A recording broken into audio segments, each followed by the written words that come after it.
Naamini miongoni mwenu kama mimi tumeshawahi jiuliza maswali yafuatayo juu ya tukio la leo tunaloadhimisha, mateso na kifo cha Bwana wetu Yesu Kristo msalabani.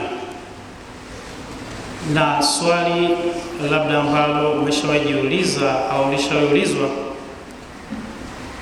ni kwa nini huyu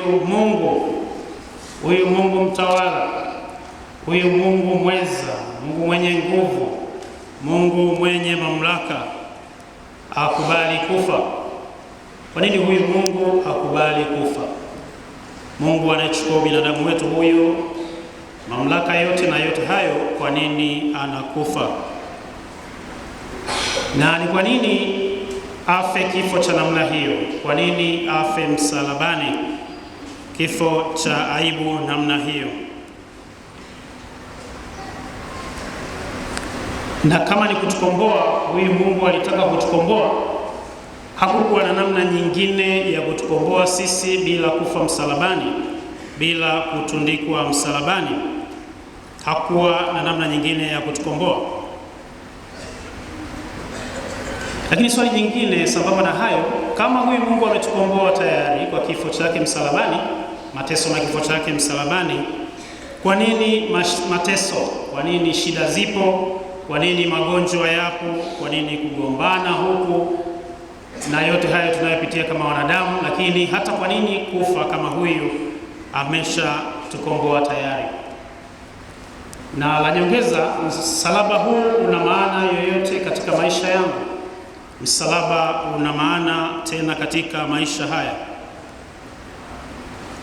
Sasa majibu ya maswali haya au baadhi ya majibu ya maswali haya tunayapata katika somo la pili tulilolisikia kutoka kwa Waebrania sura ile ya 14 mstari wa 14 na kuendelea. Anatuambia, kwa kuwa hatuna kuhani mkuu asiyeweza kuchukuana nasi katika mambo yetu ya udhaifu, bali yeye alijaribiwa sawasawa na sisi katika mambo yote bila kufanya dhambi. Moja ya majibu yanapatikana katika ile somo la pili tulilolisoma kutoka kitabu hiki cha Waebrania sura hiyo ya 4 mstari wa 14 na kuendelea. Lakini pia majibu ya maswali magumu sana ambayo wengi wanajiuliza, na hasa kwa namna ya pekee wale wasio wa imani yetu, na wakati mwingine wanaweza kutufanyia hata kejeli, basi yanapatikana katika barua ya Paulo, mtume Paulo kwa Wakorinto, barua ya kwanza ile, kusoma mstari wa kwanza pale, sura ya kwanza mstari wa 18 na kuendelea mpaka 31, tunapata majibu ya maswali hayo. Na anasema, Paulo anatuambia kwamba kwa sababu neno la msalaba kwao wanaopotea ni upuzi, ni upumbavu, ni upuzi, bali kwetu sisi tunaokombolewa ni nini? Ni nguvu ya Mungu. Ni hekima ya nani? Ya Mwenyezi Mungu. Ni nguvu ya Mwenyezi Mungu. Kwa hiyo tunaokombolewa sisi, nguvu yetu sisi tunaokombolewa, nguvu ipo katika hilo, msalaba huu. Majibu yanapatikana hapo. Paulo anatuambia kwamba wao wanaopotea ni upuzi, lakini kwetu sisi tunaotamani kukombolewa ni nini? Ni nguvu ya Mwenyezi Mungu. Lakini ni vyema kwanza nikaanza kuwakumbusha au kujikumbusha kuwa sisi kwa dhambi zetu, kwa kumkana Mwenyezi Mungu, tulipaswa kuadhibiwa. Vizuri, tukaanza na historia hiyo. Kwa kumkana Mwenyezi Mungu, kwa kutomtii Mwenyezi Mungu, basi tulipoteza ule ushirika tuliokuwa nao na Mwenyezi Mungu tangu awali kupitia wazee wetu, wazazi wetu, na kizazi kinachofuata, vizazi vinavyofuata ambavyo ni mimi na wewe. Kwa hiyo sisi ni wahalifu mbele ya Mwenyezi Mungu kwa kukosa utii kwa Mwenyezi Mungu. Kwa kumkana huyu Mwenyezi Mungu, sisi ni wahalifu. Na Mwenyezi Mungu huyu anatupatanishaje na Mungu? Mungu huyu anatupatanishaje sisi na Mungu? Anaturudishaje katika ushirika huu ambao tumepoteza? Kwa njia ya mwana wake Yesu Kristo, ambaye anashiriki ubinadamu wetu, lakini bado anaendelea kubaki kuwa Mungu. Na moja ya njia kuu anazozitumia huyu Yesu Kristo ni kwa njia ya mateso na kifo chake. Mateso na kifo chake Yesu Kristo. Na katika msalaba huu, kujibu tena hilo jingine, si kwamba huyu Yesu Kristo anatukomboa tu, bali katika msalaba Kristo huyo anatufundisha mengi. Anatufundisha mengi, unyenyekevu, anatufundisha matumaini na anatufundisha kupenda. Kwa hiyo wengi tunasema kwa njia ya mateso na msalaba wa Yesu Kristo, dhambi zetu zimefutwa, tumekombolewa. Lakini pia anatufundisha zaidi ya hilo, unyenyekevu, kupenda, kutumaini huyu Mwenyezi Mungu, kuendelea kumtumainia huyu Mwenyezi Mungu. Kwa hiyo anatufundisha vingi sana kupitia msalaba huu. Na basi kama huyu aliye Mwenyezi Mungu mweza wa yote, kama nilivyosema, anapitia yote haya, hasa katika hali yake ya ubinadamu, anapitia haya yote, basi nasi tunaalikwa kupata ujasiri, kupata nguvu kutoka kwa huyu Bwana wetu Yesu Kristo. Kwa hiyo kwa ufupi, katika msalaba tunajifunza mengi. La kwanza kabisa, kupenda. Tunajifunza kupata matumaini, au tunapata matumaini katika msalaba huu, tena si matumaini ya muda tu, bali matumaini ya milele. Katika msalaba tunapata nguvu, katika msalaba tunapata uhodari, lakini zaidi katika msalaba tunapata wokovu. Wokovu huu wa ulimwengu unatundikwa katika mti huu. Taimba hivyo, taendelea hilo, tutakuja kuabudu. Huu wokovu wa ulimwengu, Yesu Kristo anatundikwa msalabani. Hivyo wapendwa, usimwondoe Yesu Kristo msulubiwa. Usimwondoe Yesu Kristo msulubiwa katika maisha yako. Unamhitaji bado. Unamhitaji huyo. Tutapitia changamoto mbalimbali, tutaugua changamoto mbalimbali za maisha, yawe ya ndoa, changamoto mbalimbali, zote tutaja zote hizi. Kwa hiyo bado tunamhitaji huyu, na hata kufa bado tunamhitaji huyu. Kwa nini msalaba huo? Kwa sababu majibu yote ya maswali ulionayo sasa, na naweza kuhakikishia kwa kiasi fulani hata maswali utakayokuwa nayo, majibu yanatoka wapi? Msalabani. Majibu yana mwanga juu ya mambo fulani au mazingira fulani ambayo Yesu anayapitia, ambayo sisi nasi kama wafuasi wake tunayapitia katika maisha yetu ya ufuasi, katika maisha yetu ya kumwendea Yesu Kristo, katika maisha yetu ya kumtumikia Yesu Kristo, tena katika uhalisia wa maisha ya kila siku, tani huko tunakokaa, katika familia zetu, tunakofanya kazi na sehemu mbalimbali. Na sasa nitachukua makundi ambayo yanaweza kutuwakilisha sisi vyema, na lengo ni kukupa wewe ujasiri unapotembea katika safari yako hii. Basi ujue utakutana na mazingira haya ambayo yanafanana kwa kiasi kikubwa sana na yale ya Yesu Kristo. Kwanza naanza na Yuda. Tunavyojua miongoni mwa wale mitume 12 wa Yesu Kristo, lakini Yuda ndiye anayefanya nini? Anayemsaliti Yesu, siye? Yuda anayemsaliti Yesu Kristo, anayemuuza Yesu Kristo. Sasa Yuda tunavyosoma alikuwa nini? Alikuwa mtunza mkoba au mtunza nini?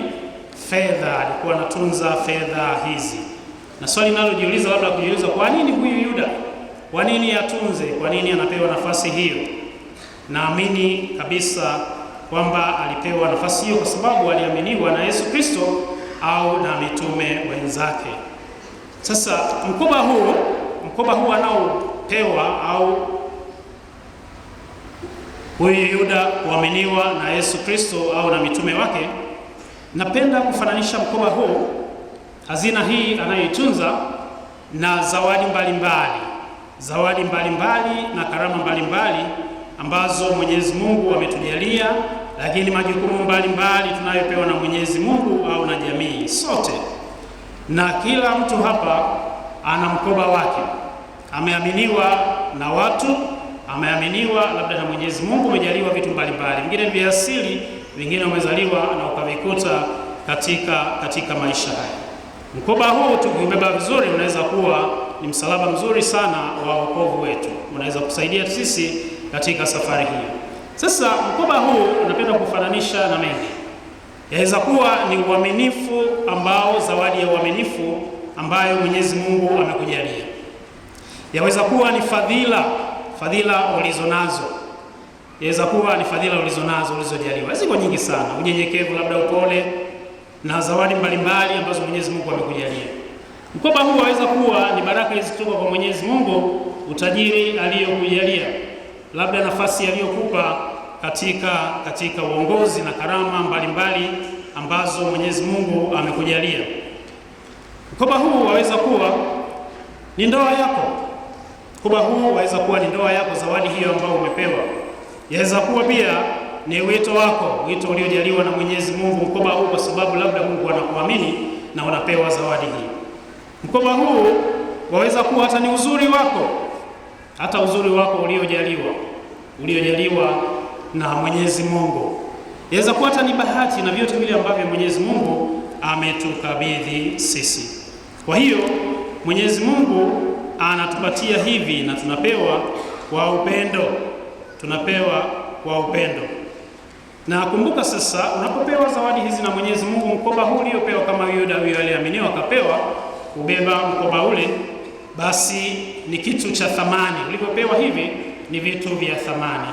Kwa hiyo wakati mwingine vitawindwa, kuna wakati mwingine wanaweza kuviwinda hivi vitu vyote nilivyovitaja hapo: imani yako, sio kumjua Mwenyezi Mungu, sio ndoa, uzuri, sio na yote hayo ambayo Mwenyezi Mungu, maarufu wako na yote hayo ambayo Mwenyezi Mungu amekujalia. Hivi vitu pia mkoba huu waweza kukuponza. Mkoba huu waweza kukuponza, na badala ya kutunza huu ukala hata roho yako, au ukakufanya nini, ukakuaibisha wewe, au ukakuondolea kile cha milele ambacho kimewekwa mbele yako. Na hili ndilo linalotokea kwa Yuda wetu ambaye aliaminiwa sana, lakini basi akapoteza hii. Kwa hiyo kuna watu wanaweza kupua zawadi hii ya pekee, mkoba huu. Kuna watu wanaweza kutumia mkoba huo wakati mwingine muovu, pamoja na watu wengine watakuadai wakubore ili wewe uanguke, au kupitia wewe watu wengine waanguke. Kwa hiyo katika hili tunapotembea katika hii safari ya imani na kuangalia mikoba mbalimbali, zawadi za Mwenyezi Mungu alizotujalia, cha kwanza kabisa ni vizuri tukakumbuka kwamba hiki ni kitu cha thamani ambacho Mwenyezi Mungu anatupa.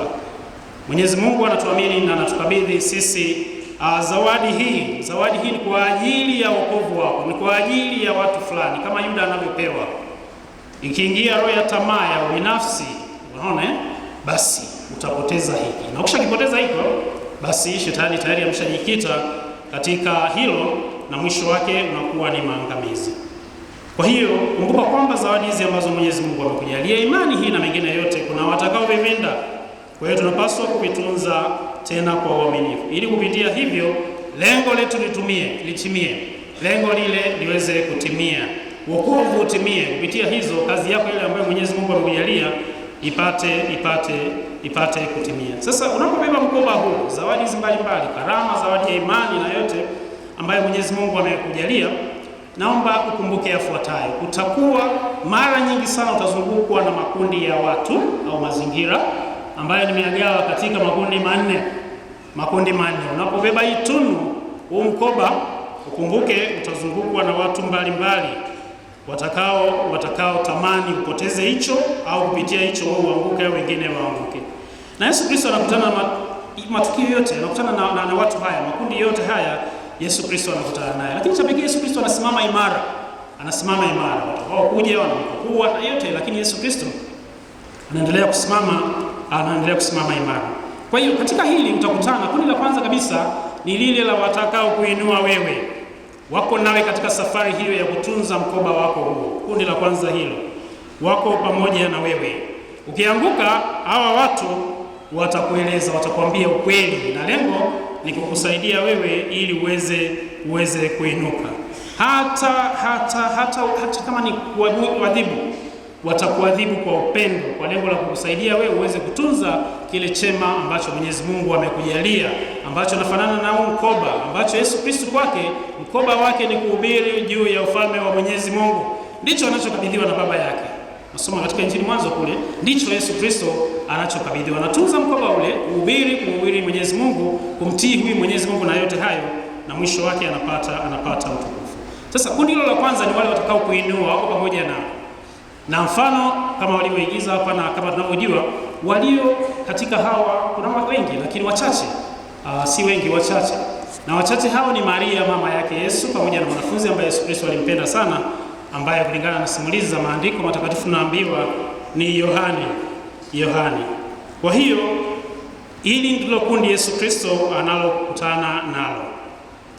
Na kundi hili linaweza lifananisha na wazazi wetu hususan ni mama zetu wanaotupenda. Ukianguka hata kwa namna yoyote tu, baba zangu msinichukie hivi nimesema wazazi wetu, lakini kwa namna pekee nini, mama zetu ambao watatembea nasi, na tunaona mfano mzuri katika Injili. Yote haya, na naamini Yesu Kristo hata akiwa mdogo anaendelea kutembea na mama yake na anaendelea kumwinua. Mpendwa, unapokutana na watu kundi la namna hii, tunza sana kundi hilo, heshimu sana watu hao, waombee sana watu hao, kwa sababu watakusaidia wewe vyema katika safari yako hiyo ya kutunza mkoba huu, kutunza zawadi hiyo ya imani, na mwisho hayo ni ushindi. Waheshimu